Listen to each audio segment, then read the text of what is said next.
Tonight I'd like to discuss two types of films: superhero films, mainly female-led superhero films, and films that the majority of critics and audiences enjoy and yet still manage to garner groups of haters.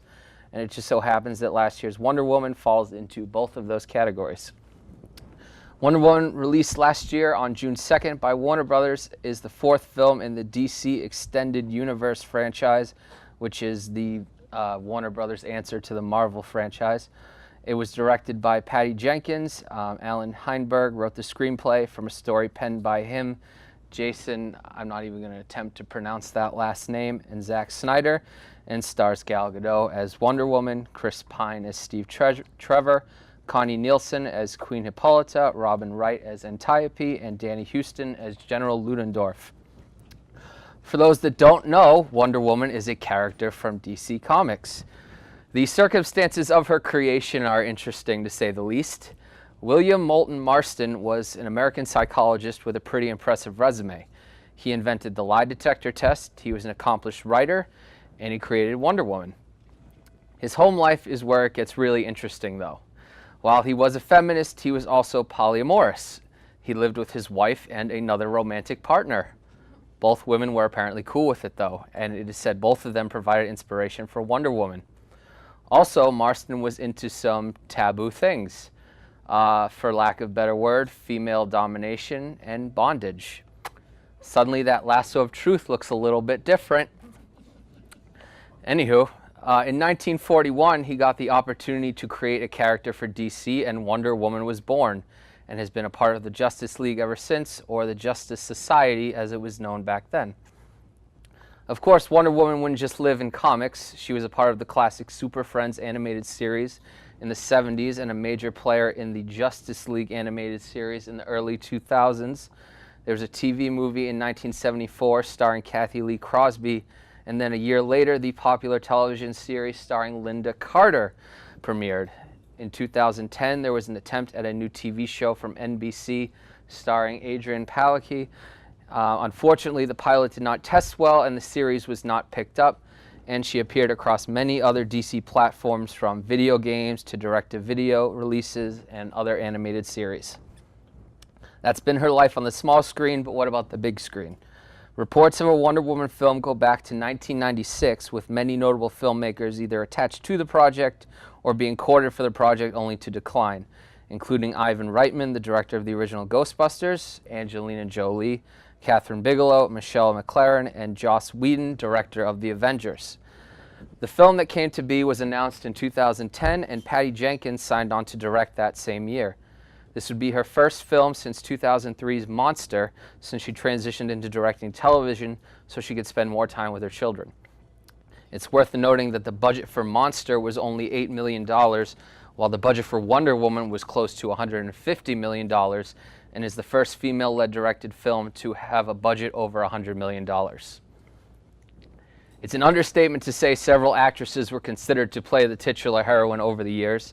The list includes, but is not limited to, Colby Smulders from How I Met Your Mother, Sandra Bullock, Angelina Jolie, she was offered a chance to star in it too, Eva Green, Christina Hendricks, and Kristen Stewart. Eventually, though, the role was given to Gal Gadot. Before Gadot turned to acting, she served in the Israeli army and won the Miss Israel pageant in 2004, and would then go on to participate in the Miss Universe pageant. As far as acting, she made a name for herself by being a part of the Fast and Furious franchise. When she was brought in to audition by Zack Snyder in 2012, she didn't know she was auditioning for Wonder Woman. These projects are always shrouded in such secrecy that they just gave her some very generic lines to work with. And soon after that, she got the call that she had won the role of Diana Prince, aka Princess Diana of Themyscira, aka Wonder Woman, and she would make her debut as the character in the 2016 film Batman vs. Superman: Dawn of Justice. I don't think I'm in the minority when I say her appearance in that film is easily the best part of it. It's not great.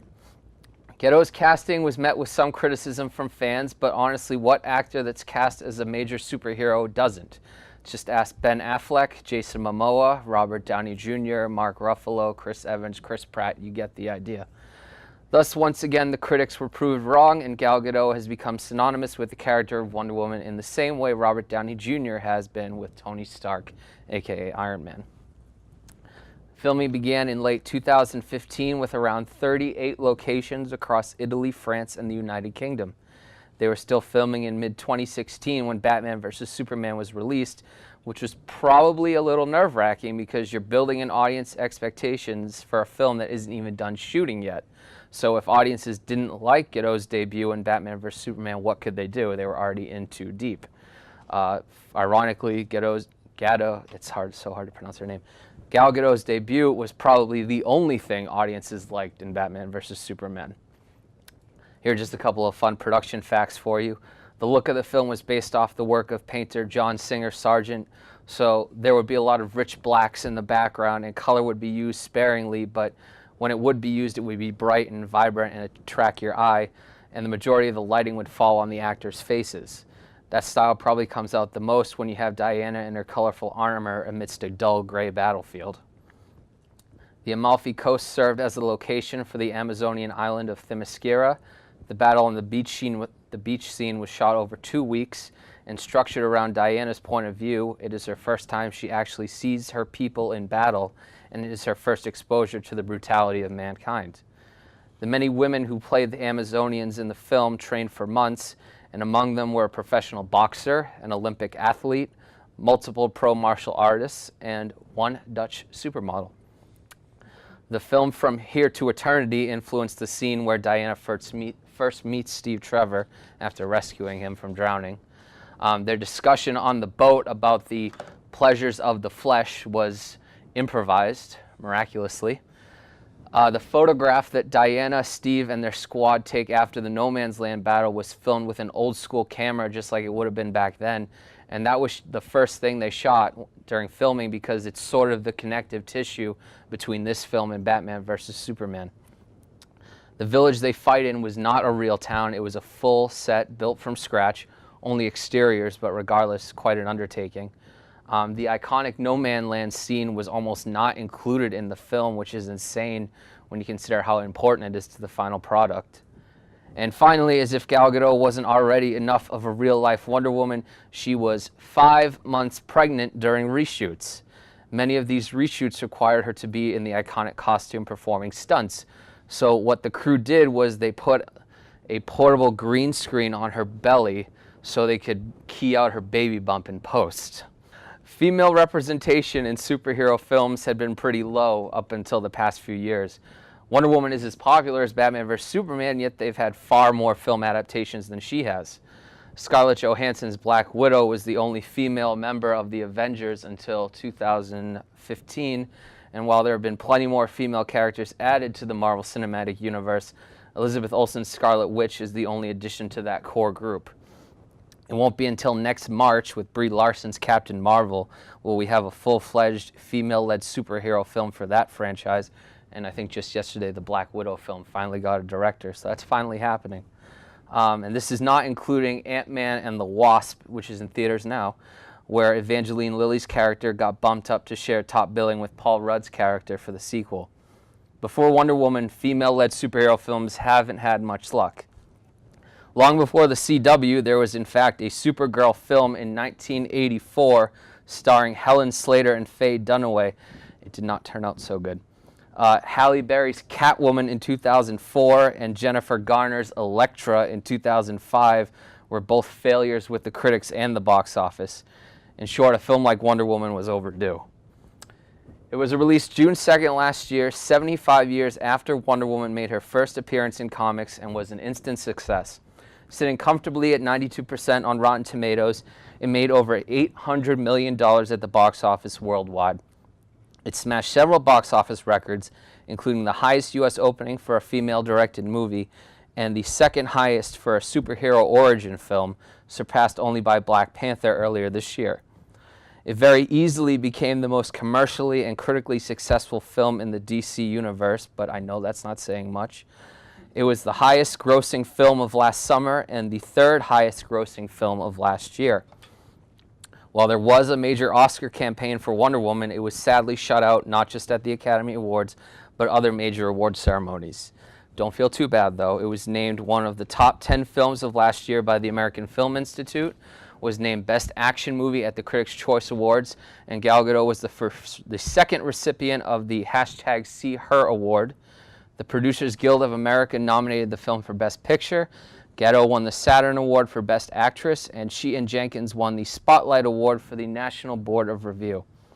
Gadot would reprise the role on screen only 5 months later in Justice League, also filmed part of that while pregnant, which didn't do so well as Wonder Woman. In fact, it just didn't do well at all, really. 5 films over 4 years, and Gal Gadot as Wonder Woman is still hands down the best part of this franchise. A sequel is currently in the works titled Wonder Woman 1984, which will see her character exploring the 80s. Gadot and Jenkins have returned to star and direct respectively, and this time Jenkins is writing the script as well, and it is slated for release next November. Wonder Woman's been in pop culture for years, but as far as this version, Gadot reprised the role briefly for a sketch when she hosted Saturday Night Live last fall. So, pretty successful film, right? Put that down. Well, you know, no great film is without its haters. Much like La La Land or The Last Jedi, another critically acclaimed film has gotten a bit of backlash. Words like overrated and hyped up have been tossed around. Obviously, when someone or something finds a lot of success, someone's got to find some way to tear it down, right? It's like Tom Brady and the Patriots. Well, is Wonder Woman a perfect film? No, it definitely is lacking in the villain department and sort of falls apart in the third act, but I'll let you all see that for yourself. Does it reinvent the superhero genre? Not really. It's a very simple film with a simple story with similarities to Christopher Reeve's Superman, Indiana Jones, the first Captain America film, and The Little Mermaid. Trust me, there's parallels. But it is groundbreaking in a sense that this is the first successful female-led and female-directed superhero film, and that matters. This showed the naysayers that women can successfully direct and lead major productions. Representation and equality matter now more than ever. Does that distract the audience from the supposed flaws of the film? It shouldn't, and I don't think it does. I love this film, and while I see where some of but not all the criticisms are coming from, I still find it to be a very entertaining and very well-made film. Some have said my judgment is clouded on that matter, but I have no idea where they're coming from, and I can't imagine why they would think that. It's unrelated. What were we talking about? 2016 wasn't all bad. Anyway, to wrap up, the character of Wonder Woman, particularly this version, is a model to both young men and women everywhere. She is kind, she is merciful, she makes the change she wants to see in the world, and she does what's right, not for glory or revenge, simply because it's the right thing to do. That is why I think so many moviegoers rallied behind this character right from when she took that first step onto the open battlefield. That is why the character of Wonder Woman has resonated with audiences for over 70 years, and now because of this film will continue to resonate with audiences for many more.